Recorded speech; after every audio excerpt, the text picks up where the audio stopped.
There we go, live, and if I'm doing it correctly, and I hope I am, I'm gonna double check this because I put down in the title this was episode 29 of the podcast. Yes, I thought I'd finally gotten the hang of keeping track. No, it's more like episode 30. I can fix that, no problem. But yeah, we're at episode 30 of the Yank and Kiwi podcast, and as always, I'm your host, Brett, the handsome and charismatic one. I'm Diente, the hostage until Sam returns. Which long as well. Should be hopefully before the end of the year.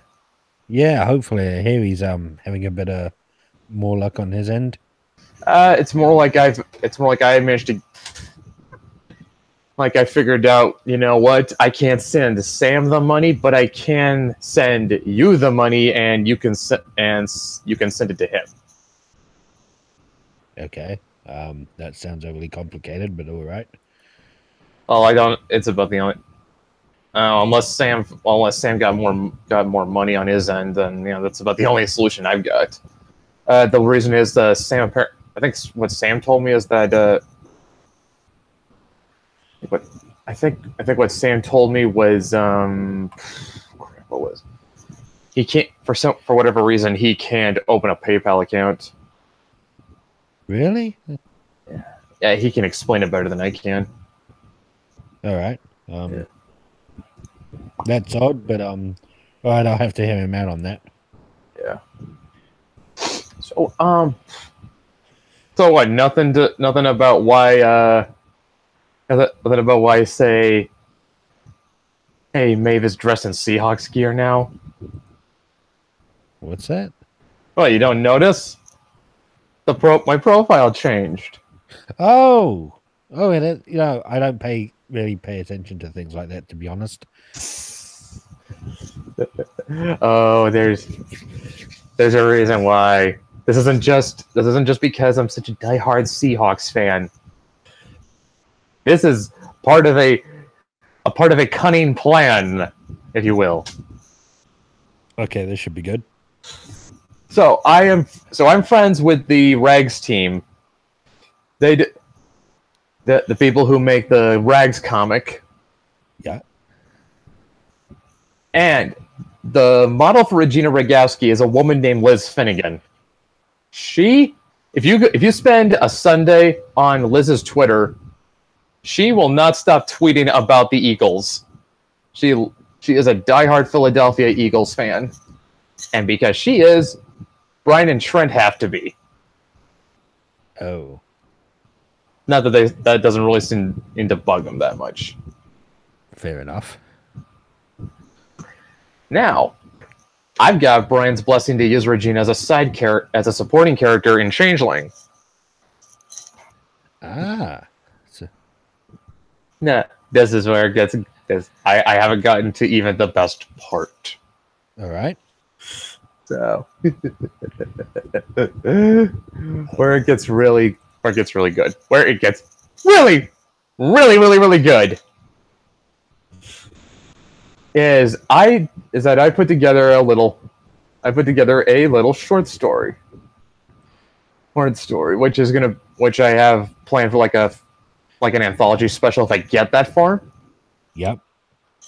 Let's just say I can tell you that I know for a fact that both Brian and Liz have seen this and like it, and that's because it seems to imply that Regina has been trying to convert Maeve over to the Eagles. So I thought to myself, what is the best way to get them angry? Oh boy. I put Maeve in Seahawks gear.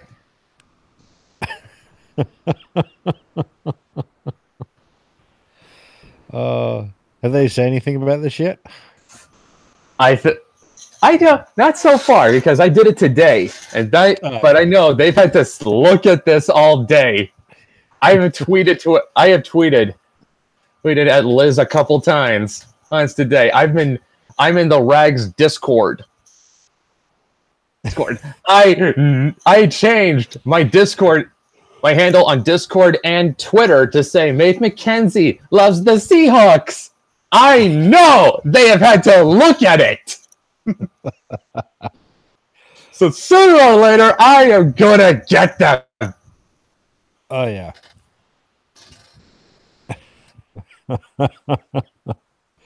Oh, it's a pity they haven't given you some kind of response prior to the show starting, though. But we'll get there. This show is sponsored by Brett's Werewolf Chronicle. Oh, that's about all I got. Although I'd have an ad for one of the players, Forrest. He has his own blacksmithing business.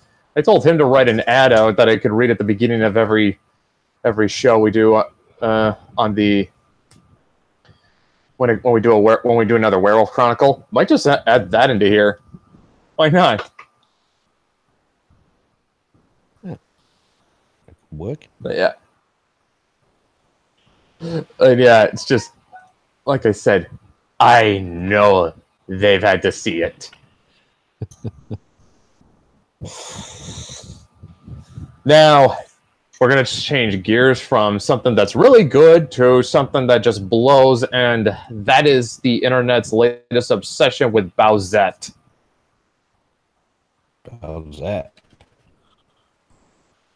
Bowsette. Oh, Dante, I think I might have just... you're going to hate me because now I have to tell you what it is. All right, let's hear it. Bowsette is a gender-bent version of Bowser from Super Mario.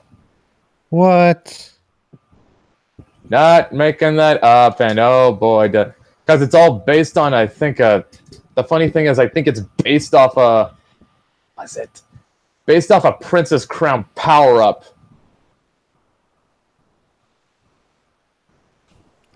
So they've made him a girl, or he wants to be a girl, or he's a girl who wants to be a guy. You know, this shit kind of gets confusing when you try to work out the details. And that's what it looks like. Oh, boy.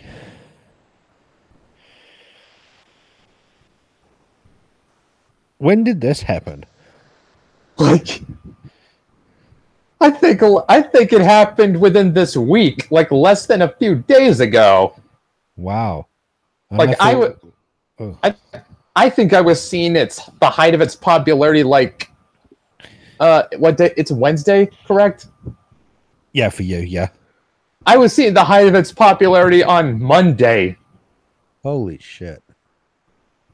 At least what I hope was the height of its popularity, because it really starts to feel like it's dying down, at least on Twitter. Sam, unfortunately, does not seem to have had as much luck on Tumblr. Okay, so... Wow. Why don't people keep making this? They did the same thing a little over a month ago to Terry Bogard from King of Fighters. He's now officially a woman. Yeah, but that's just like one spin-off game that no one's going to take seriously. But, you know, you're starting to see it snowball now because you got Terry Bogard, now you got fucking Browser. Well, that's the thing. The difference was that...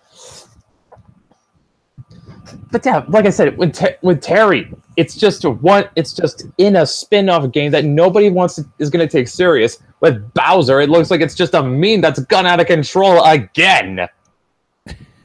But you're going to see a lot more of it now.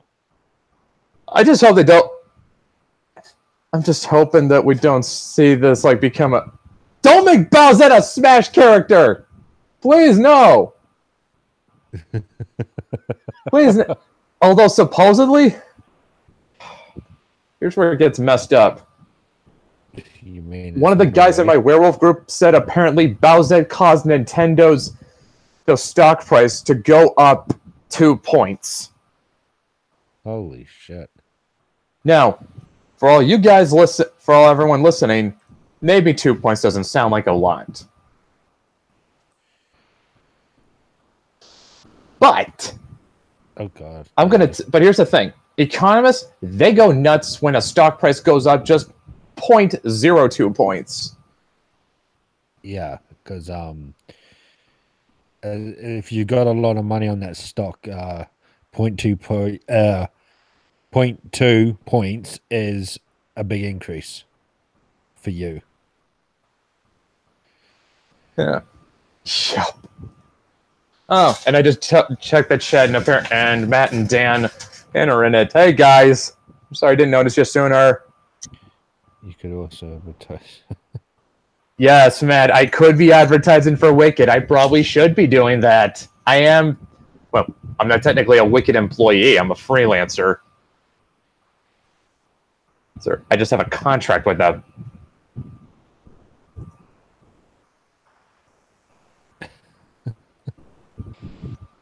Yeah.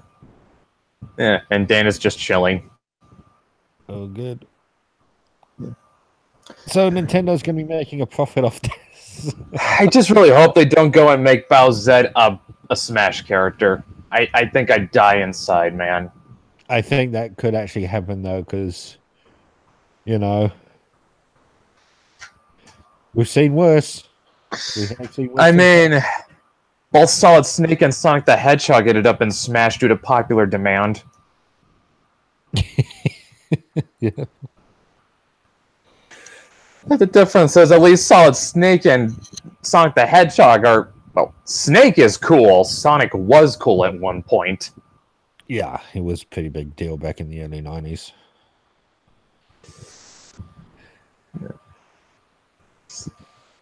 Yeah. I think it's going to happen. Yeah, you're probably right. Bowsette Bowsette will be in before Waluigi. Oh, Matt, that kills me in the soul, dude. They do have another Smash game coming out in January, I believe. They have a Smash game coming out like anytime there's a new Nintendo console, they always have a new Smash game, dude. Okay. Well, the next one's in January, so there's still time that they could jump on this and announce it for the game, and then that will carry some of the pre-sales. I mean, I could see it happening. Yeah, that's a good point. Yeah, but yeah. Like I said, it's just like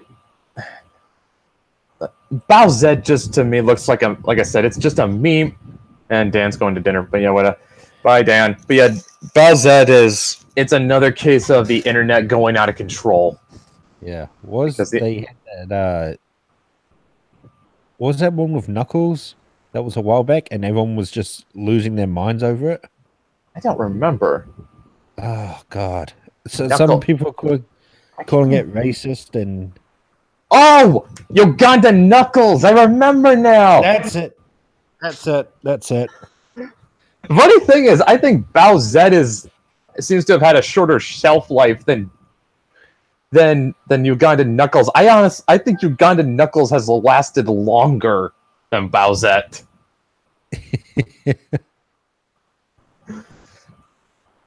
Yeah, I mean, I think how long did Uganda Knuckles last? Like, what was it, a month? Yeah, it was a month. That one quickly died down once people realized they were getting upset over nothing, which is something that rarely happens. That kind of surprised me that people came to their senses. Funny thing is, Sam hates Uganda Knuckles. And considering it's Sam, like, there's not a lot Sam can get offended by. No, that is true. That is very true. Yeah, but he's not. Yeah, Sam. Yeah, Sam. If he hated Uganda Knuckles, I wonder what that says. True. Did it all get started by someone missaid something during a stream and it just took off from there or some shit. That was the origin of it or something. Probably like that. The Ugandan Knuckles will be in Smash before Waluigi. That's hilarious. Oh man, Matt, that's hilarious. You know, I'm gonna look up the Know Your Meme page. It says like, okay, the origin. I don't care if you want me to whitelist you Know Your Meme. I'm not going to. Okay, on August 7th, 2016, YouTuber Virtually Vain uploaded footage of himself role-playing an African drug lord at the game Call of Duty Black Ops, saying lines like, "Follow me, I know the way." Within 2 years, the video accumulated 10.5 million views and 17,900 comments. On February 20th, 2017, YouTuber Greg Zilla uploaded a review of the 2013 game Sonic Lost World, which featured a parody animation of the character Knuckles. The video subsequently gave rise to the Knuckles Sings remix. Oh, that's the one where he sings that song from... It's that one where he sings that song from MASH. Suicide is painless. Yeah. It brings so many changes. Yeah. Fans of the Twitch streamer Forsen commonly reference various jokes related to Ugandan warriors while playing the game PlayerUnknown Battlegrounds. Additionally, viewers have been known to stream snipe his channel while yelling various Uganda-related memes. On September 15th, deviant artist I can't tell if it's supposed to be Titties or Tidies. Tidiest Flyer released a 3D model based on Greg Zilla's Knuckles depiction. On December 22nd, YouTuber Stallsby uploaded a video titled, "Do You Not Know the Way?" in which a swarm of VR chat players wearing Uganda Knuckles avatars troll the players by making clicking noises and saying, "You do not know the way." The line, "You do not know the way," is believed to be inspired by a line in Who Killed Captain Alex?, in which a character says he knows the way of using a gun. Who Killed Captain Alex is like some low-budget movie from, I think, Somalia? Oh, okay, yeah. It's well known for being like, it's not a good movie, but but you have to see it to believe it. It's one of those bad spectacle movies. The best of the worst type thing. Yeah, I think like I Hate Everything actually did a review of it, and he was actually very favorable towards it, just because he enjoyed it so much. Yeah, Spread on. This says the spread came on December 23rd, 2017. YouTuber Sawyer Cake published another VR chat video of various players wearing Ugandan Knuckles avatars. On December 28th, 2017, YouTuber Tanks Blast uploaded a similar VR chat video titled Ugandan Knuckles Tribe.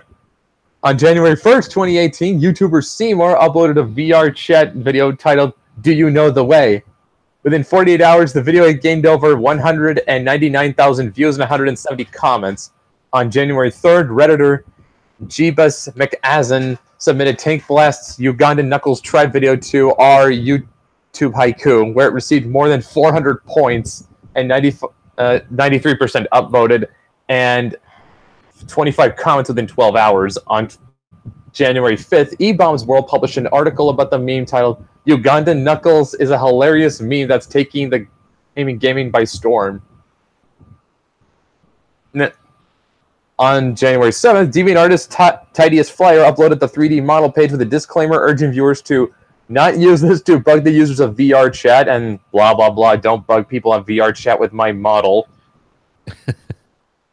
The following day, E-Bombs World published an article titled Ugandan Knuckles creator says the meme has gotten out of hand. Racism accusations. The Ugandan Knuckles character has been accused of promoting ethnic and racial stereotypes against Africans. The defenders of the meme have claimed the character is merely based on an appreciation for Who Killed Captain Alex and Wakaliwood cinema. On January 20th, 2018, YouTuber Drifter published a video titled Is Ugandan Knuckles Racist? Wow, really? Someone actually had to ask that? Oh, you know, the fucking people just trying to get fucking views off it and think Yeah, you see that shit all the time, man. You know. Oh man, this is good. This is even better. Because you've heard of Razer, right? Yeah. The PC accessory company. Yeah. I know about them. No. Yeah. Hello. That is not a good sign. Yeah. Apparently, on their official Twitter, they actually they know your meme page, man. It's apparently got an official tweet they made that uses a Ugandan knuckles. Okay. Can you not hear me? I can hear you. Can you hear me? Hey, Dante. Oh dear. Are we having technical Dante. difficulties? I'm here. That's not a good. That isn't good. Hold up. That's my phone.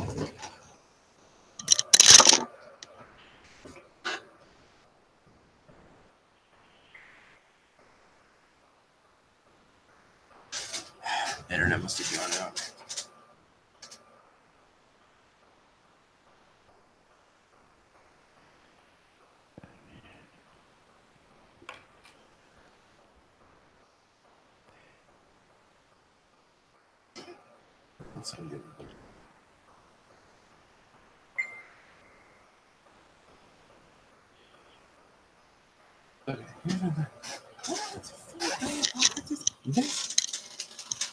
Okay. Can you hear me? My back? Yeah, I can hear you. Can you hear me? Yes, I can hear you. Okay, Sorry about that. Sorry about that. It seems like I have this. Seems like my internet has this thing where it ducks in and out. Oh god, yeah, I've heard of those. The technical difficulties. Anyway, you were talking about Razer, and they put the something about a treat. Yes, I remember. Also, Matt says, I remember when the morning Kumite rated a Milo Yiannopoulos stream, spamming his chat with, you do know the way. Because, of course, they would do that. All right, now, yeah, here it is from the Know Your Meme page. Okay. Okay, see ya. You see that?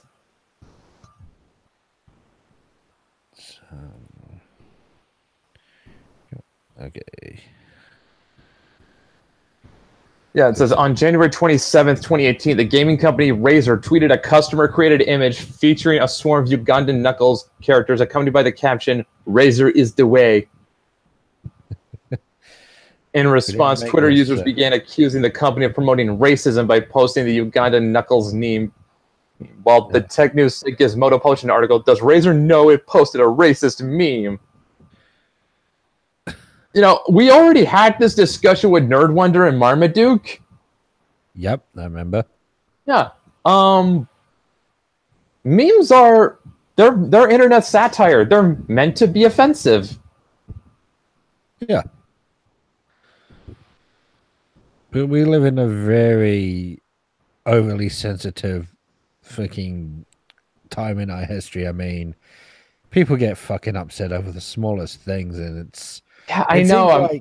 I mean, like, my colorist Ginger, she's Russian, and she told me that apparently people go to jail for posting memes out in Russia. No shit. Oh wow. Huh. And then, do I have to bring up what happened to Count Dankula? No, we all know. God no. I mean, what did they do out in New Zealand, man? There is a law against trolling, which I discussed in a video a few years ago, but as far as memes go, I haven't heard anything, you know. I don't think there's actually any consequences to them. So they tried to pass an anti-trolling law in New Zealand, and it didn't really go through. I think it did go through. Really? Yeah. But nobody's been arrested under it yet, or so far, right? They can't monitor it correctly. I mean, it's easy to say, yeah, we're going to pass this law and we're going to be watching the internet. But when it comes to the actual practice of it, it's much harder work to do, especially when you have, programs like the Onion Tour, which you can't really track people back to their original IPs as easily. And that's time and money, but they're not willing to pay for it. So they'll say, yeah, we got this law in practice, but and we got this law in theory, I should say, but we're not really going to practice it that well. So they have a law on the books that says trolling is illegal, and they can't enforce it. No, they can't because they made it without actually thinking it through. This is when fucking John Key was prime minister, by the way. So we all know he was a fucking idiot. You think? I mean, Sam had nothing good to say about John Key. Well, his biggest fucking mistake was he spent like millions of dollars on this flag design, right? Oh, yes. Sam told me about that. It was a referendum to redesign the New Zealand flag, and Sam said nobody wanted it. No, nobody wanted it. The idiot, instead of voting before, would you like to see a new flag, he spent millions of dollars to make this flag, and then he had the vote of whether or not the flag would be changed, and no one wanted it changed. So that millions of dollars was pretty much pissed away. Yeah. I mean, granted, let me put it this way. I think the state flag for Washington, it's fucking lame. Let me show you. Okay. Of Washington. I'm gonna. It's honestly, it has a very lazy flag design. It does something a lot of flags in this country do. It just slaps the state seal on top of a background. It's very lame. Yeah, that does look boring. Yeah, it's just the state seal on top of a green background. It's lame. Now, yeah. Here's like it was done in paint. I know. Well, okay. Now here's a flag for the for what's known as the Cascadia movement. It's a kind of sort of independence movement in the Pacific Northwest, but nobody takes it seriously. But here's the thing. That's a much more interesting flag. Oh yeah. It looks a lot better. It's got like an evergreen, and it's got the blue, white, and green things you associate with Washington, or at least the Pacific Northwest. Yeah, it's a nice looking flag. Yeah, it's much. That being said, as lame as I think my state's current flag is, I'd rather the state government at least consulted the voter base about, hey, do you guys want to change the flag, before they started pouring money into changing it. Yeah, I mean, that's fucking common sense, though, you get people's opinions before you push forward. You don't force something and then go, okay, we've got this, so do you guys want it or not? Because if not, we'll just throw it away, and your taxes are gone, by the way. Yeah. Yeah, now, I'm trying to remember, I think I remember seeing, one of the designs. Was it the silver fern from the referendum? Was that the one? This there was one. About fucking 4 of them or something. Hang on, yeah. Well, I found what looks like one of them. Oh yeah, that was the one Key wanted. Yeah, no. I think the reason was a silver fern. The silver fern is what the what was it? It's like the national tree of New Zealand. Yeah, the ferns, and there's actually a netball team called the Ferns, and that's closely representing their symbol that they wear on their tops, minus New Zealand stars. Really? Yeah. Actually, from what I've heard, isn't that supposed to be what was it? That's crap. What is that constellation again? I can't remember, but I think it's the same. The Crux Australis, the Southern Cross, and I think Australia has that on its flag too. Yeah, because of the whole fucking Anzac thing. Yeah, but there's like there's just like a slight difference. Let me see, because the New Zealand's flags are the stars on New Zealand's are red. Australia's they're just white, and they have a Commonwealth star under the Union Jack. Yeah, they do. That's right. Yeah.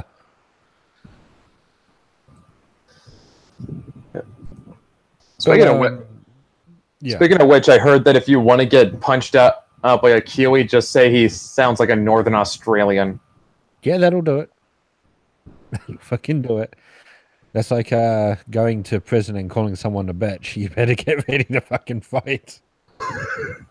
Which is funny because, like, between the two, you think Australians are the more belligerent. You would. I mean, for crying out loud, I mean, have you seen what Australia's like? It's full of wild animals. Like, yeah. Like these are people who get it. I think these are people who declared war on emus. That's right. Oh shit. Only the Aussies would be crazy enough to declare war on emus. Oh god. You can't make this shit up, can you? No, What really happened? Yeah, exactly. Like, yeah, you guys can look this up. Like, after World War I, the Australian government decided they were going to the Australian government decided they were going to give like land to some of the vets as like compensation. Like, a lot of it was farmland, I believe. Yeah. The problem was a lot of this farmland was kind of along the route that emus migrated. And the emus just wrecked shit. And the vets they got mad, and so they started causing a ruckus with the government, saying, "Oi, mate, why don't you get rid of all these emus?" And so they decide, that'd be a good idea. Yeah, something that'll boost their morale. We're gonna go declare war on the emus. I mean, I think in one of their operations included like mounting machine guns onto trucks. Fucking overkill, man. The problem was these trucks were terrible for off-road combat. Like, I'm pretty sure like 90% of Australia's roads are undeveloped. Yeah, there's a lot of desert terrain and rocky terrain, outside the cities. Yeah, and they thought it'd be a good idea to mount machine guns onto trucks from the early 20th century. Before people really figured out how to make off-road vehicles, I think. Yeah, I think they just thought they could make their own version of the fucking army jeep. They just did it as cheaply as they could. And the best part is they everything they tried against these fucking emus just failed. Australia emus 1, Australia 0. Yeah. They lost a war to fucking emus. It's true. Luckily for us, the emus had no fucking clue what was going on, because if they had figured out, they just fucking won a war against us. You don't have emus in New Zealand, though. No, not ones that run around freely. No. No, I mean, like last I checked, like emus aren't a native species to New Zealand. No, they're just like in the the zoos in other captive areas. So I did actually see one. And it was years ago. It was in Wellington Zoo. Really? Yeah, and that's the only fucking time I've seen one.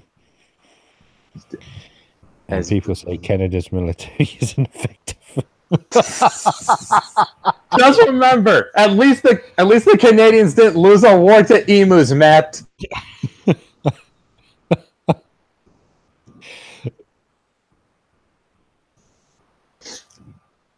And That's what makes it better is the emus are fucking completely oblivious to all of this. They had no fucking idea what was going on. Sam just sent me a photo over Facebook. Okay. It's a tweet that says, "Don't say you love the Crazy Rich Asians movie if you haven't watched the Crazy Rich Asians anime," and it's a pic of Uran High School Host Club. Oh god. That's funny. Yeah, I better tweet this. I better get a link of this to Sam just so he can watch. Yeah.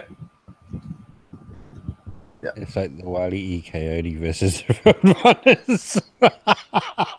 Okay, was that Matt? Yes. Yes, it is. Yes, it is. It pretty much was Matt, except wait, do they have coyotes in Australia? Yeah, I'm pretty sure they do. I'm gonna check. I mean, because otherwise, the only way this would be perfect, this would be completely accurate, is if it was Wile E. Dingo. I think they do have coyotes there.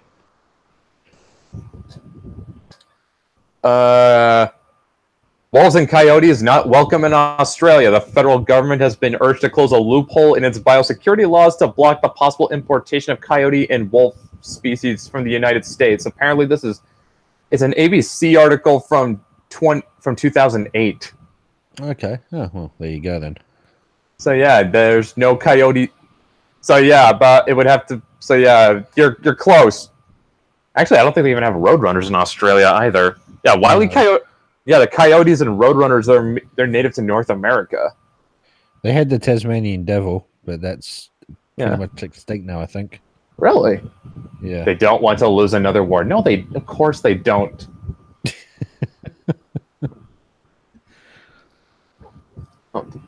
I mean, they already had Steve Irwin lose a war to a stingray. Hey, South Park went there. It's been 12 years. We can joke about it a bit. Yeah. Like I said, I'm just saying, South Park went there. South Park goes fucking everywhere, though. True, they do. Brett, you're overthinking the joke. Yes, I am not overthinking the joke. Ouch.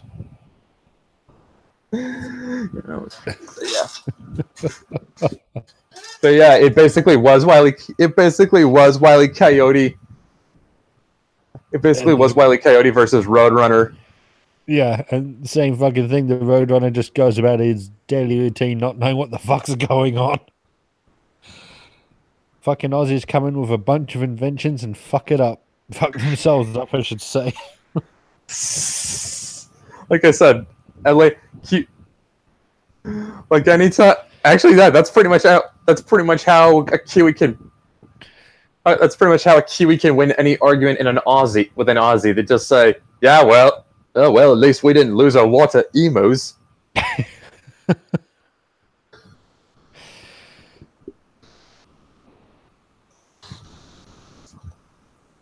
Yeah, South Park does go.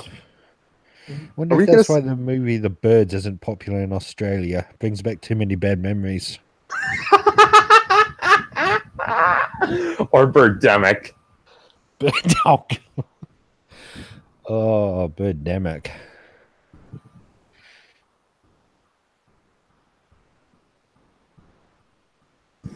Yeah. Oh man,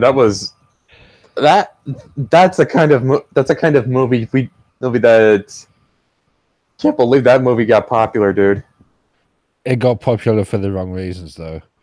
And then they did the stupid thing is they thought, oh, this really works. So they tried to make a sequel and, the same fucking thing. But it didn't do well because it missed the point of what made the fucking first movie so popular in the first place. It's because it was so fucking bad, and it's because it wasn't self-aware. Yeah. But That's why the Sharknado movies don't really work. Yeah. I mean, the first one got a pass because it was so utterly fucking stupid. And then the next 5 to 10, however many came in, it's just like, okay, the joke's dead. And I don't think you understood what the joke was originally about the first movie. Yeah. Yeah. Yeah, but yeah, it's like, yeah, I mean, like, yeah, I mean, even if you didn't like Sharknado, you could at least say this: there wasn't another movie like it. Yeah. The Birdemic sequel is trying hard to be, but yeah, that's why it didn't work. Except for Will Wheaton's death in the second Okay, yeah, okay. Now I have to, you know what? All I need is that fucking clip, just watching Will Wheaton get killed by a shark. I will not. I don't know, but I'm probably going to get more better shot and flight out of that than that one Family Guy clip where Patrick Stewart smacks him upside the head and says, "You'll get nothing and like it."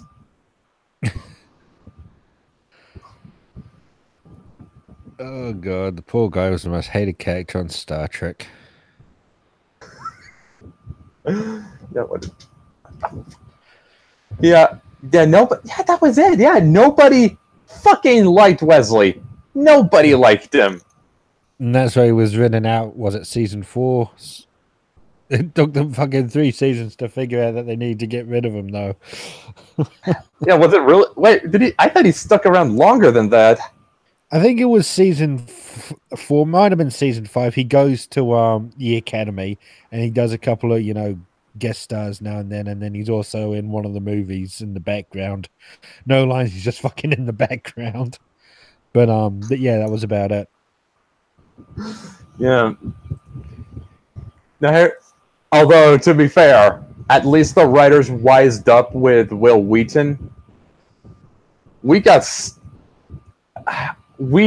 think we were stuck with Neelix on Voyager for all but one season.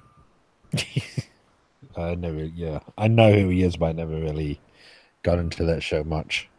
I like how Patrick Stewart really feels about Wheaton. No, it says, I feel like that's how Patrick Stewart really feels about Wheaton. So I read that wrong, didn't I? Yeah. The funny thing is, do you know what that whole gag is? It's based off a gag from Caddyshack.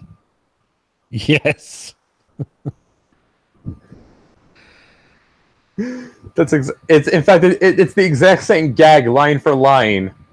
Neelix was way better than Wesley, though.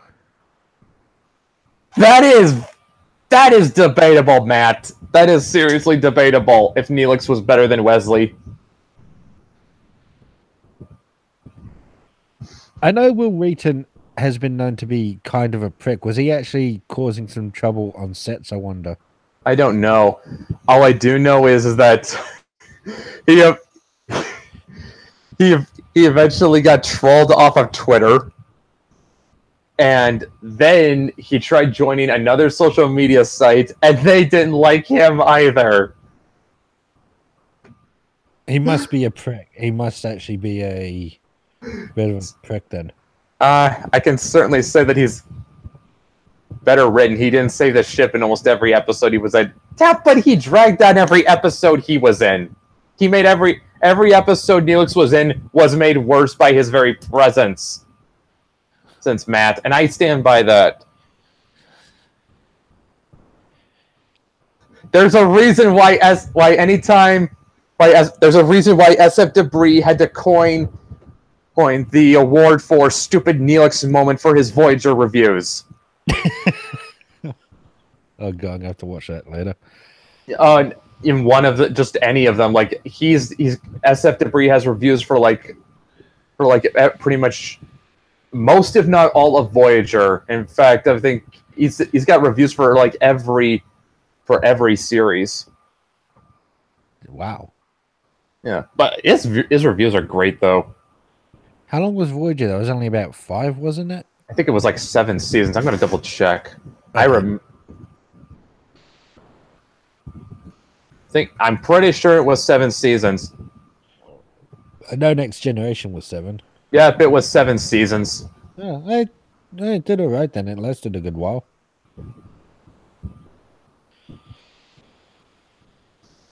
Nah, yeah.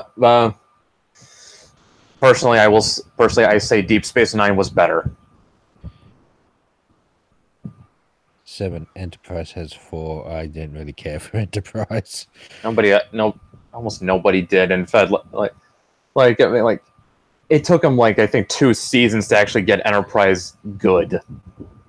And just as it was getting good, it was cancelled. Exactly. Yeah, that's sad. That's actually sad. But yeah, apparently the fucking new one's even worse than Enterprise. Discovery, is it? Yes, and almost nobody likes Discovery. In fact, things have gotten so bad they've had to basically dig up Patrick Stewart for Star Trek Galaxy just to get people excited again. Oh yeah, he's going to be making a return. Yeah, I don't know about you, but to me that says if we have to go back to Next Generation to get people excited for Star Trek, I don't think it's going to work though. I mean, no. Where I'm going with this is if we have to get Patrick Stewart on board to get people excited for Star Trek again, then this well has thoroughly been drained. Yeah, I think Star Wars and Star Trek have 2 things in common. It's time to fucking call quits on them. Yeah, Star Trek and Star Wars, they were good at one point. It's time to let them go. Yeah, keep to the golden years they had, and that's it. Yeah. Exactly, but yeah, and only because I want. And Matt says that's actually a better ratio than Next Generation's 3. Okay, fair enough, but Matt, Next Generation has more once Next Generation got good, it was consistently good, and not just good. It had some of the best television of all time.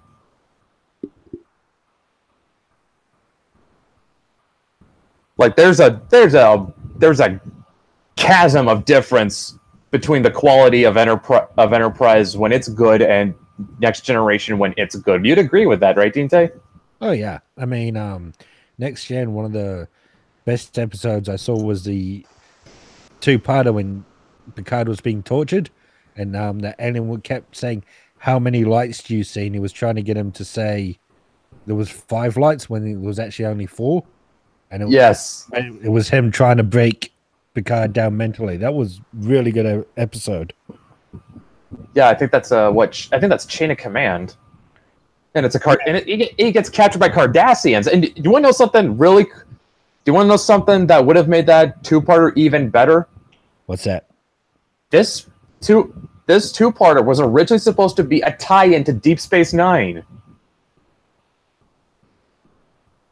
Ah, why didn't you know that scene where they meet that Ferengi to get a ship to go into Cardassian space? They were originally supposed to go on to DS9 and meet up with Quark. That would have been good. Wonder why they didn't go with that. Well, it might have been a filming schedule thing, I guess. Possibly. I know SF Debris brought it up when he did the review of that episode. Okay. Yeah. And Matt says Star Trek is down because of the split rights between Paramount and CBS, which that's certainly not helping things, but it doesn't help that it just seems like this whole universe has been as far as the TV and EV television stuff is concerned, like they've done everything they can with it. Yeah. I mean, Voyager was really the last original story you could tell. I mean, that's a ship that's lost. Yeah. Even though it had issues, I mean, at least it had a good premise. Yeah. I mean, let me put it this way. Like, the first 3 seasons of Battlestar Galactica, the 2004 series, that's what Voyager should have been like. Yeah. Because I mean, like, think about that. They're like on the other side. They're in the Delta Quadrant, which is more or less uncharted space, right? Pretty much. Honestly, resources should have been a big concern for them. The thing was, they kind of fucked themselves up with the ships because the ships can create anything. I mean, that's supposed to be the utopian idea of, True, that's right. You get that. That's right. I mean, like, and they, although they did kind of address that with like, because they introduced like replicator rations and shit. Yeah. And it was like, it kind of got to the point where like a whole economy on the ship had formed around the rations. So like but it's more like the biggest problem, the biggest, I guess, thing wrong with Voyager is that it has a ton of good ideas and doesn't do anything with them. Also, there could have probably been some bit of Star Trek fatigue coming in because you had the start of Next Gen and then Deep Space Nine started roughly, say, mid through. So those two were going side to side for the end of Next Gen and the first few seasons of Deep Space Nine, and then Voyager came in. Yeah, so, honestly, Deep Space Nine got squeezed out by Next Generation and Voyager. Like, it was, I mean, its ratings were good throughout its run, but like, I mean, there's a reason it's more well known in Trek circles than like outside of them. Like, it doesn't. Like, more people know Next Generation than they do Deep Space Nine. Yeah, I've noticed that as well. And I'm not knocking Deep Space Nine in any way because I did enjoy it thoroughly. Yeah, I mean, like, I honestly think it's probably the best Star Trek series out there. I mean, like, because like it kind of deconstructs the Star Trek universe. Yeah, that's true. That's true. Yeah, I mean, like, you got that 1-2-parter with the Maquis where Sisko goes on that speech about like how, hey, back on Earth everything's fine, everything's great, there's no crime, there's no sickness, but here out in the frontier, none of those problems have been solved, and the Federation doesn't really seem to care.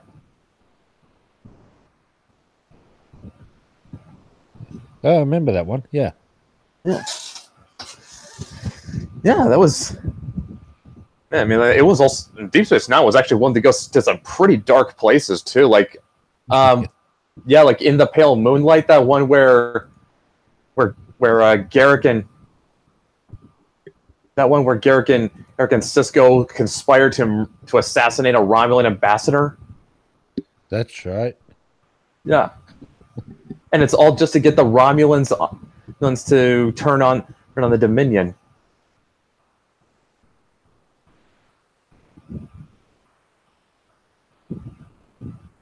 And then they had a bit of a roar up towards the end, didn't they? It was getting into the Dominion War. Yeah, that was it. Yeah, like that was just, yeah, like I said, that was just it was they were doing things on DS9 you would not have seen on Next Generation. No, I mean, Next Generation was trying to stay in the vein of the original series where it was all about the exploration and discoveries and all that thing. Yeah, although it wasn't action based. Yeah, yeah. Although to be fair, I mean, like, Next Generation did sort of like kind of like, that's how kind of I feel like that's more like how Next Generation started, but as time went on, it sort of found its own identity. Yeah, once it got rid of fucking Wesley. Yeah, yeah, like it. I mean, like, it still had sort of the whole exploration and discovery and the whole wonder of finding alien planets and stuff. But I mean, like, it did like tap into some other things you never would have seen on the original series. Also, Matt says, funny thing is that if DS9 kept consistent with Trek's tech, the war ground battles would have been heavily in the Federation's favor. I don't know. Did you, Matt? Do you remember how much work it took to kill a single Jem'Hadar?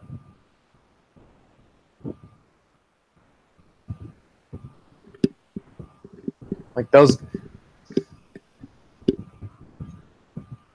I mean, like But those guys were tough. Those guys were mean. The Jemadar, those aliens that were used as like the Dominion stormtroopers. Yeah, I know. Yeah, I know who you mean. Yeah, those. Yeah, like I can remember, like there was a one episode where Worf and Garrick were held on a Dominion prison. Phasers in original series and Next Generation had a wide beam that could immobilize crowds. Okay, fine, you win that one, Matt. Am I at? Wait, oh god! Now we're reaching like old school internet where we're having Star Trek debates.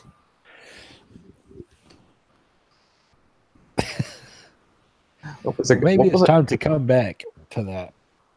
Oh, yeah. Maybe you're right about that. Maybe you're right. What was I thinking of? I remember. Yeah, you got Worf and Garrick. They're being held on board. They're being held on board a Dominion prison, and Worf fights and Worf is he ends up fighting like a bunch of Jemadar like one at a time. And you can see that that having to do that is taking its toll on him, even though he keeps winning his fights.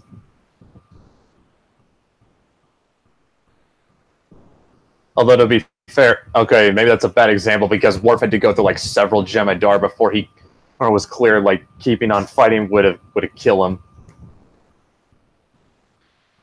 Yeah, Wolf was a bit of a tough bastard, though. I mean, he went through a lot. Yeah, I know. Well.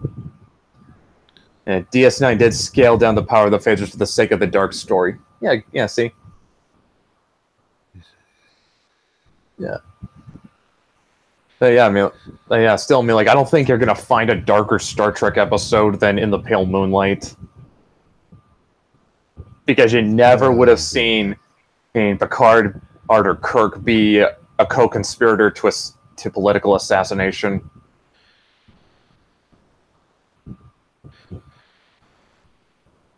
That wasn't really in their morals at all. Yeah. Yeah, but Sisko not only crossed that line, he confessed that he would have done it again. And that he could live with it.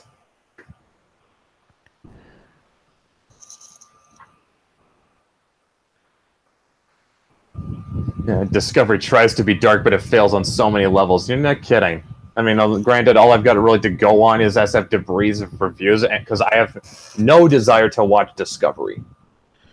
No, I saw the trailer out of curiosity, and I was like, nope. That's it. We're done. Mm-hmm. Yeah, you're not... Yeah, like I said, they really just ought to let Star Trek go. Yep. Like, everything that's been done with this series has been done. Yeah. And yeah, you're talking about getting Picard back, and like it's one of those things that at first people will hear and be like, "Oh, that's great," but once it actually comes around, and no one will really care. I know, like, yeah, I'm not even debating whether or not it's going to be good because I don't know. All I just know is that if this is where like CBS and Paramount are finding themselves, like we need to get Patrick Stewart back just so we can get people excited again. It just, like I said, it just says that there's nothing left to do with Star Trek anymore.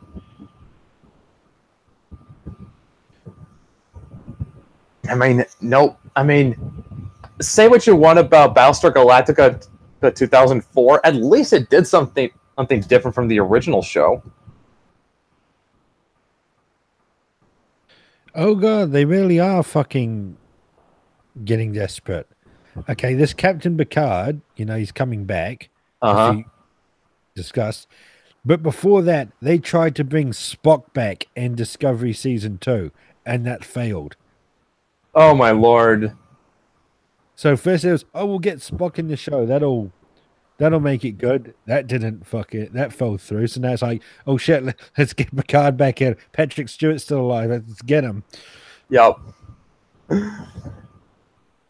I guess they're not going to bother getting William Shatner on because his Twitter's too spicy.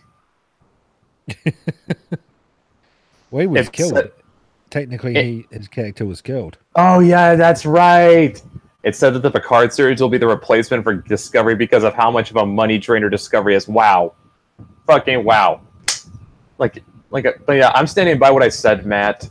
Even if it's good, it just shows that it just shows how dry this well is. Yeah, I mean, yeah, you're bringing Spock and Picard back. I mean, that's where we're at now. And it's not working. It's clearly not working. Well, at least in Spock's case, it's not working. Picard is yet to be seen. I think, like I said, it's gonna. Everyone says, yeah, Picard, cool. But when it actually comes time, there's going to be very low interest because what else can you do with him? Yeah, I mean, probably also because Brian Fuller wanted Shatner in Discovery when it was an anthology series. Wow. Discovery was going to be an anthology series at one point.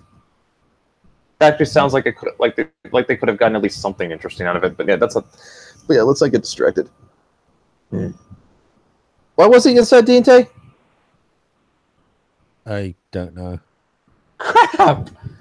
But yeah, I mean, like I said, actually, yeah, the Picard series will go on. It's going to make for a moment, it's going to have a lot of eyes on it because it's going to be a big deal for a bit, but it's just not going to have any sticking power because what I suspect they're going to do is they're just probably going to try and replicate everything that was from the Next Generation, try and see if they can do the best parts of Next Generation again. In which case, why would anyone want that if they can just go back and watch the Next Generation?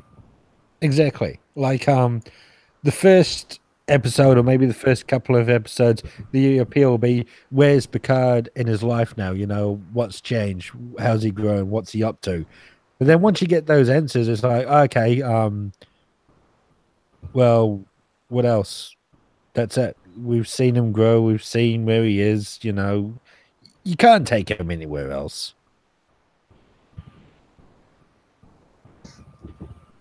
Yeah. He actually wanted to be more aligned with the TOS canon, but was fired because he wanted Star Trek over than social justice. Right. Right. Yeah, of course they did. Yeah. Yeah. Honestly, it's just like I said, just let Star Trek go and make something new, which is what Matt's doing. And if you guys are not following Matt's Twitter to keep up with McKinnon Chronicles, why aren't you? You tools! Yeah. Yeah, just yeah. Please, just follow Matt, just so follow Matt on Twitter, just so you can keep up to date on a much more original science fiction comic book series. Do that. Yeah, we need something original in the sci-fi community, definitely. Yeah. Oh yeah, no doubt. Yeah, I mean, fuck it, I'll fucking, I'm gonna put the Twitters in the chat right now. I will. Give me a sec. Yeah, I'm gonna put in Matt's Twitter, and I am also gonna put in my buddy Tank because he's got. I think everybody listening might be following me. It doesn't. I don't know if Dinte's following you. No, but I'll actually get onto that if you just want to link me. There we go. Yeah, and I'm also going to put in Tank because he's working on a science fiction novel series that's kind of in the vein of Warhammer 40K. Let me put it this way: if Matt's going hard sci-fi with McKinnon Chronicles, Tank is going science fiction fantasy with Dreams of Peace, Acts of War. So honestly, you should be following those. All right, there you go, Matt. I'm following you now. Yep. Sorry for the delay. Yeah, see, I got you an extra follower, Matt. I'll give this heavy tank guy a go as well. Yep. Yeah, they're both great guys. Cool, and done. Yes. We better make sure we tell him that, because unfortunately Tank's in South Africa and he's asleep at the moment. Yeah, I'm sure he'll get a notification. Yeah, he'll know. Hell no. Oh, good. Oh, good. Well, if anything, at least Matt and I will tell him later. But yeah, like I said, you're at least getting something that's a. Like I said, they've got shit that's they've got some original science fiction coming up. And we'll definitely have to follow up with them closer to the time as Yeah, well. Matt. I forget when. I think Matt's launching the Indiegogo for McKinnon Chronicles later in the year. I forget. Matt, can you put in the chat what like the month you plan on doing this? Because I can't. It's escaping me. And I did. Although as far as science fiction goes, I did hear that The Expanse was good. Yes, I've actually been meaning to look into that one myself. October 14th. That's when Matt's Indiegogo goes up. So we'll probably have to bring Matt in. Like, I don't know. Couple of weeks. Maybe. Yeah. Yeah. We'll have to bring Matt in. Like, let me look at what day the 14th falls on. It's a Sunday. It's a Sunday, which we don't record on. So we'll have to get in touch with Matt later that week. Yep, that's good. All right, no, that sounds like a damn good plan to me. Yep. Exactly. Exactly. Yeah. In fact, like I've also been talking with not this Matt, the Matt who's one of my bosses at Wicked Publishing, along with Michael. Been talking with them about trying to set up a special Wicked episode just so we can get some more promotion for the publisher and promote everyone else's books on it. Because there's more books besides mine and Matt's. That's what they've got. I mean, they've also got Jack Irons, which is being done by my friend Cody Fernandez. They've also got Decimators by Mr. Canales, and there's probably a few others whose names are escaping me that Matt and Michael will be able to clear me up on. Cool. Yeah, it's just. Yeah, it's. You know, I don't think it's going to happen in October, or if it does, it'll probably be very early in the month. Saturdays on Meeting of the Minds, Sundays with Marmaduke. I'll try to get Monday off. We usually do our stuff in the middle of the week, like Wednesday. It's been Wednesday so far. Yeah, I mean, we could possibly try to do it another day that week. Well, possible. Yeah. Matt says Monday, but of course we've also got my schedule to work against. It's more ended up being built around my schedule. I think that, but we'll figure something out. What I was going to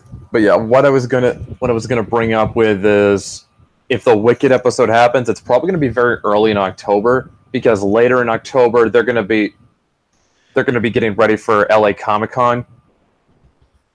And that's not the big Comic-Con. That's the one you're thinking of. That's the San Diego one. Although okay. Yeah. But yeah, there's so many conventions out in the States. I do not know the exact number, but the number of conventions that go on in this country in a given year probably runs somewhere in the hundreds. It would not surprise me. Oh. And I'm surprised that I can't seem to find a figure for that.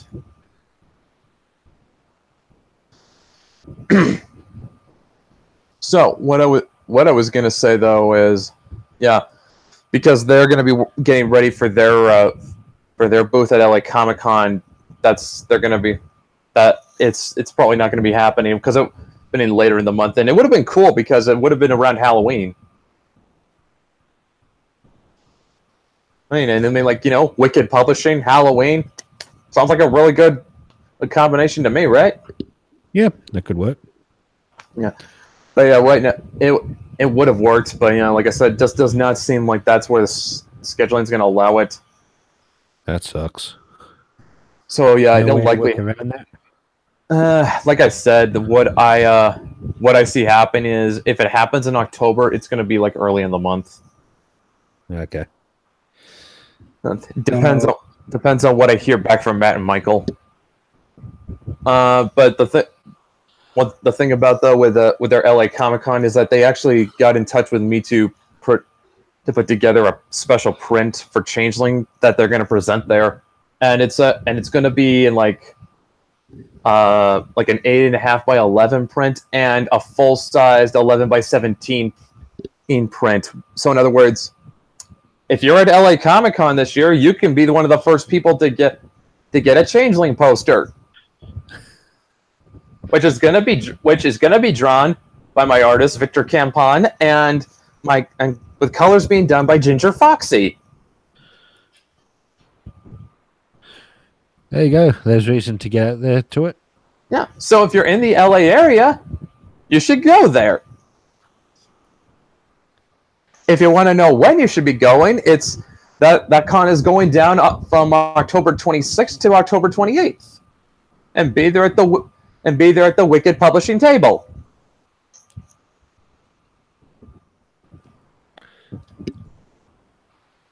See, man, I'm actually promoting Wicked Publishing. Do you get a map of the layout closer to the release? Well, the fly in that ointment is I don't really know because I'm not going to be able to go there. I don't think dude. It's like it's down in LA is down in California, and that's Southern California. I'm not gonna. I'd have to drive all the way down there. Yeah, it's a bit of a long drive, isn't it? Let's just look through Google Maps from Tacoma to Los Angeles. Let's see how far that is. Alrighty. All right. See, we're educational as well. Yes, we are. Yes, we are. I think we are. No, I'm the. All right. So directions to my location to Los Angeles, California. And so the fastest route is 17 hours and 5 minutes, and it's over 1,000 miles. All right, yeah. It's a bit of a road trip. Oh yeah, I forgot that. Oh wait, that's right. New Zealand's on the metric system. Better convert that shit. No, it's all right. I get the idea. Yeah, it's a metric system. Well, to be fair, it is a little bit better. In kilometers, that's 1,773 kilometers. Yeah. Yeah, and plus I've already put in time off for my trip over to Aberdeen, so I can gather reference material for Victor. It's not going to happen this year. Yeah. Fuck, I couldn't even. I don't even have time to set up a con appearance for Jet City Comic Con in Tacoma this year, and that's in November. So yeah, it's just like there's not gonna be any con. I'm not gonna be making the rounds of the cons this year, which is fine by me. I didn't see that happening anyway.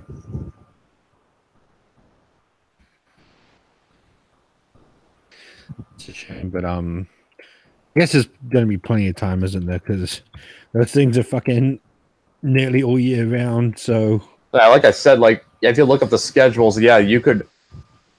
If you had the time and money, you could probably attend a con like almost every other week, all year round.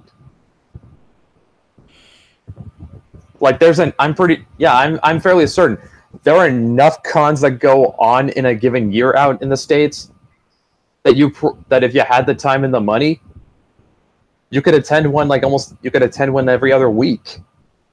Damn. You'd have to fucking live on the road for that, though. You would, yeah, but I'm saying it could be done. That's interesting. I mean, yeah, that's very interesting. Yeah.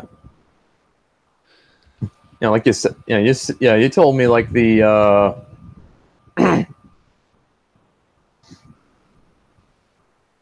yeah, you told me like the only big con out in New Zealand is, what was it again? Armageddon? The Armageddon, and there's like 2 or 3 a year, and they're in Auckland, Wellington, and Christchurch, respectively. And it used to only be 2 a year, but now they do 3 years. So maybe there'll be 4 a year in a few years' time. I don't know. But that's the only one we have. Wow. Yes. And like of those three, which one's probably the closest to you? The one in Wellington would be closest. Mm. That's a 6-hour drive from where I am. Auckland's an 8-hour drive, and Christchurch I'd have to take the plane because it's on the other island. Seriously? Yeah. Damn, that is far. That is far. Yeah, New Zealand looks like it's small, but that's only because you're comparing it to your own country and that. Yeah, I know. Here, yeah, I know. I know. I mean, like, it's small. I mean, like, New Zealand looks like it could fit inside one of our states. Easily. But it's not a fucking long drive. Well, yeah, it was a 4.5-hour trip one way just to go to Spokane, and for me. But yeah, a 6-hour drive to go to Wellington? No thanks. Yeah, I mean, like, cons are fun, but I don't consider a 6-hour drive to be worth it. No, not because yeah. Not unless doing these is like your job or something. In which case, they pay for your transport anyway. I don't know. I mean, like, I don't know if they do that because I think doing con tours. If I had to guess, I would imagine it's not that different from being like a professional wrestler. True. Yeah. Yeah, they were always it was up to them to get to their fucking location every week, wasn't it? Yeah, and not like that, they had to use their own vehicles. They had to get the hotels themselves. It's like, and they still do that. I mean, there's a WWE cartoon series called Storytime where they have wrestlers tell stories about their times in the business. Yeah. There's one from with William Regal talking about how much he hated his tag team partner Tajiri. Oh yeah. Yeah, and Regal is talking about how Tajiri would always insist on driving, and he wouldn't drive with music on. And so he's sitting in a car with Tajiri hours on end, with nothing to keep him busy. Oh, that would be boring. Yeah, and so it's driving William Regal up the wall, and so he just leans in really close and just makes really annoying noises in Tajiri's ear.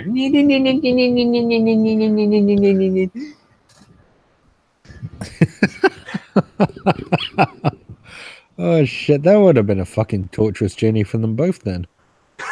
And, oh man, there's a contours are part of the job. When I sold the comic in 2012, I talked to another couple who was doing the convention tour as part of their sales. Yep. And I guarantee, Matt, you got to have your own vehicle. You got to pay for your own gas. You got to pay for your own motel or hotel. Yep. You got to eat all the costs. I'll probably stick to doing I'll probably stick to doing contours in the Pacific Northwest. So, in other words, I won't go any further than Oregon. At least, Well, hey, yeah. I'm just saying, Matt, that works out. You can have the Midwest. Cody has the Southwest. I'll do the Pacific Northwest. What were you gonna say, DT? I was just saying, at least you got a bit of a plan just to stay to the cons that are as local to you as they can get. Yeah. Yeah, there's like at least 3 cons I can do in Washington. There's, like I said, there's that the publisher will pay for the table. Okay, fine. That's one thing I don't have to pay for. But yeah, what I was going to say, though, is, like, yeah, in Washington, I've got the 3 I do know about are Jet City Comic Cons on Jet City Comic Con, which is in Tacoma. And there's Emerald City Comic Con, which is up in Seattle. And I just posted up on upcoming cons, and these are all the ones in Washington. You have NanoCon in Longview, AkiCon in Seattle. I guarantee that's an anime convention. Weekend of Wizardry, which is in Tacoma, science fiction convention. I should fly you out for that one at some point, Matt. SakuraCon in Seattle, anime convention, and NorwestCon, also in Seattle, which is a sci-fi and game convention. I'll fly you out for the Tacoma one, Matt, but I don't want to go to Seattle. Also, Matt has a good reason to stay out of Seattle too, which I will not reveal. That I'll leave that up to you, dude. Yeah. I could have sworn there was a con out in Spokane, though. All these are in Tacoma and Seattle. I know there's a con out in Spokane. My brother went to it. Okay, well, that's Washington. Let's see what we have for Oregon. Although I'll probably put Dylan on this just so I know what to do. Wizard World, which is in Portland. That can't be all of them. Rose City Comic Con? That's in Oregon too? Yeah, that's in Portland as well. Rose City and Wizard World. There's also, yeah. Those are just the 2 I could find on Google. But they're in Portland though. Yeah, I'm gonna put Dylan on getting me a con list for Oregon.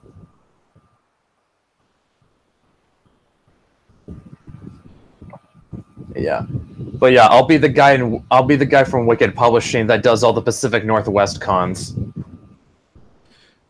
Oh, there you go. Yeah, you got yourself covered there. Yeah, exactly. That's gonna be. Oh man, that's gonna be fun with getting time off work.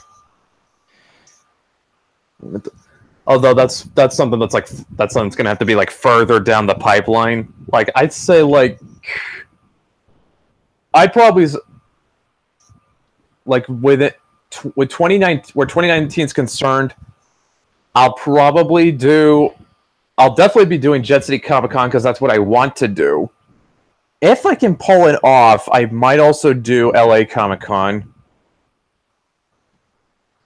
No, there's more than enough cons in Michigan. Yeah, I went to what was that? Shotacon in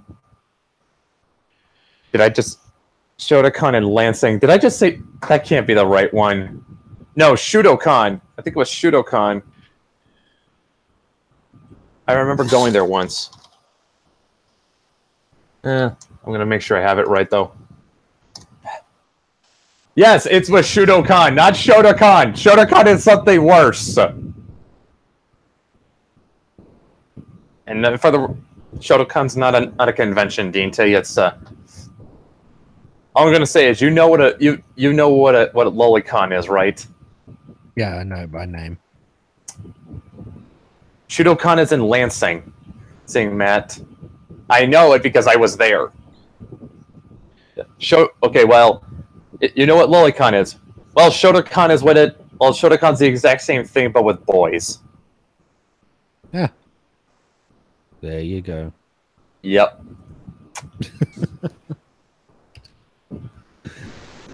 Yeah. Yeah. Yeah. Shudokan is in Lansing, which I was at. It was the first anime con I ever went to. It was fun.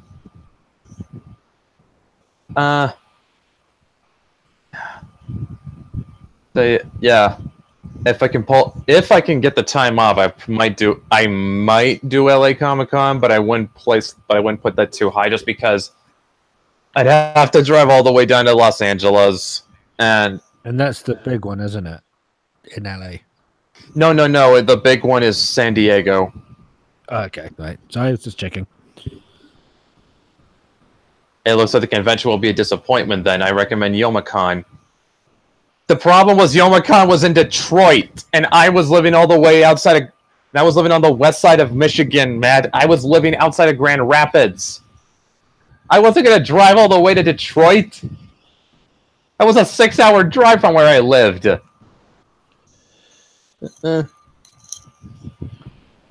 Yeah.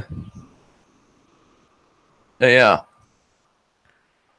Yeah, just like it's just like I had it was enough just having to drive all the way out to fucking Spokane.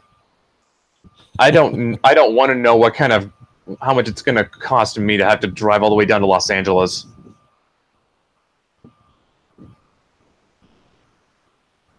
But yeah, I'll probably more or less keep myself confined to the Pacific Northwest. Which, like I said, but yeah, 2019 is definitely I'm definitely gonna do Jet City Comic Con.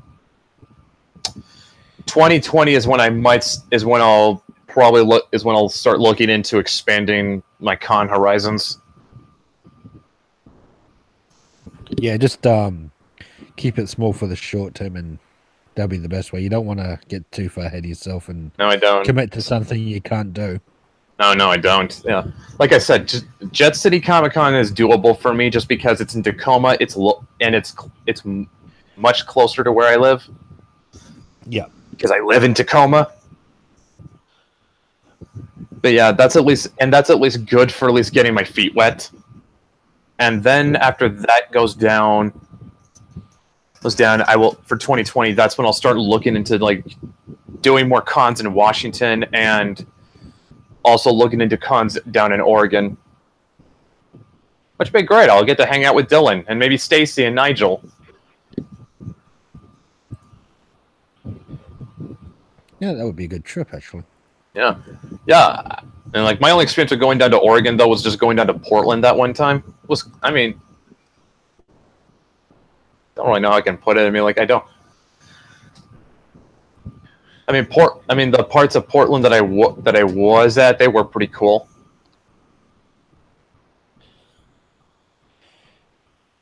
And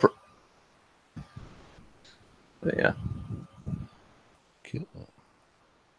Since you're talking about flying me out, I might as well fly you over here over Youmacon. Okay, fine then. I'll fly. You can okay then, Matt. When you've launched Indiegogo, there's a stretch goal for you. Buy Brett a ticket to Youmacon.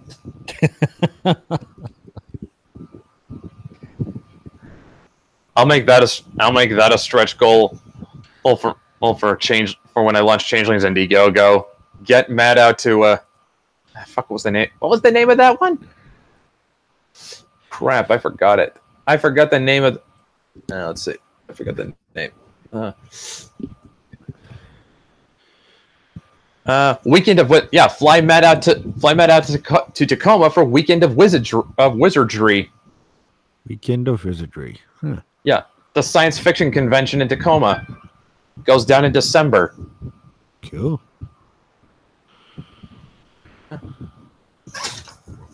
Oh. That'd be a really cool stretch goal. It'll be added. It'll be one of the added stretch goals.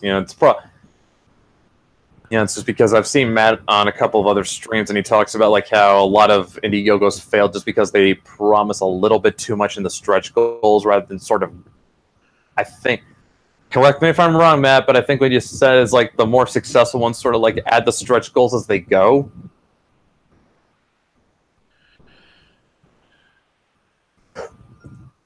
Yes. And yeah, but yeah. One thing that I doubt we could ever will probably ever make happen is being able to fly out to New Zealand for a con. That's Oh just, yeah, man. I wouldn't even recommend trying, to be honest.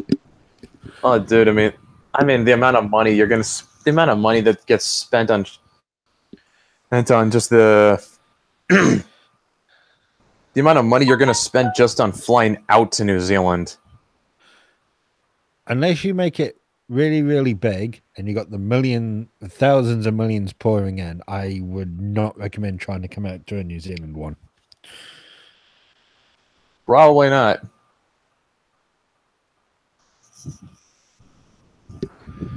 And also, they won't be as glamorous as the ones you guys get anyway. Well, like us, it would be a long trip. Yes, it would be. I mean, like, I want to look. I want to look up just how much is a flight from the States to New Zealand. I'm gonna assume the big airport in New Zealand is out in Auckland.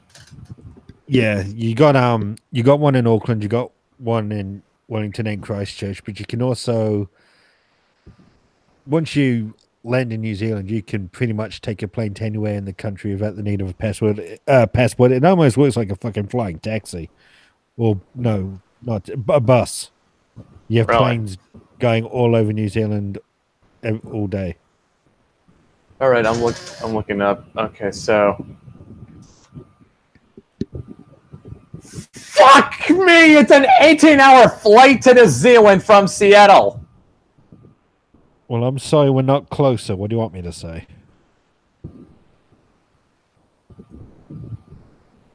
I don't know. Would it help if I somehow rode the country a bit closer to you?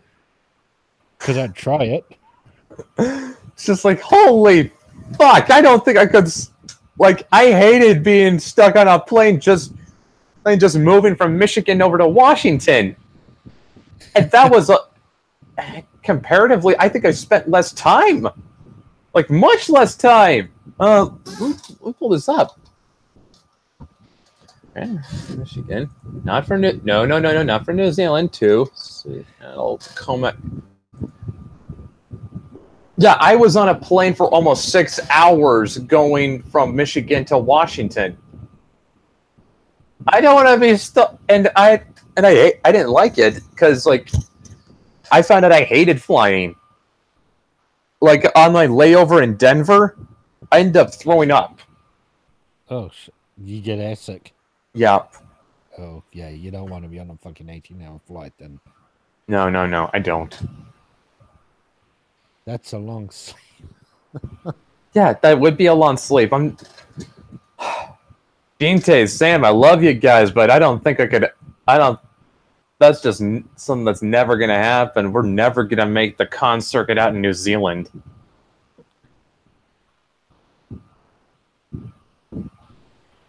Jesus, an 18-hour flight. You won't be missing much. I mean, your guys' ones probably had the more superior cons than ours. We have to make do, so you know. It You're depends. not missing much. It depends. Like there's like a. It's more like we've got a variate. I mean, like your cons may not be that glamorous, but like I said, that's just that's the best New Zealand can do. Out here, like the quality varies. Like you have your smaller cons, which are they're not a lot goes on in there, but they're not all that cool. And then you have like somewhat larger size cons, which are a bit more fun, can get a little credit. And then you have stuff like San Diego Comic-Con and New York City Comic-Con, which are massive.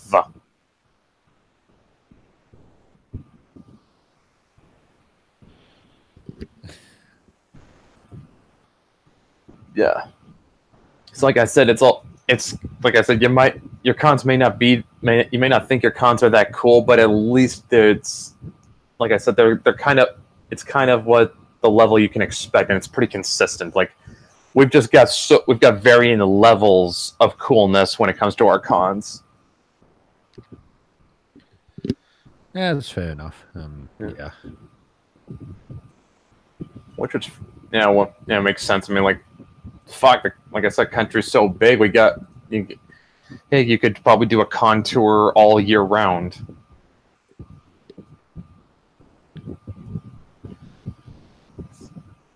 This is, dude, that's, yeah, that shit's kind of crazy. And yeah. Oh, we've been going on for about 2 hours. Holy shit, we have two. Yeah. So I think that's actually I think we're gonna get a pretty good spot to stop. You feeling it too? Yep.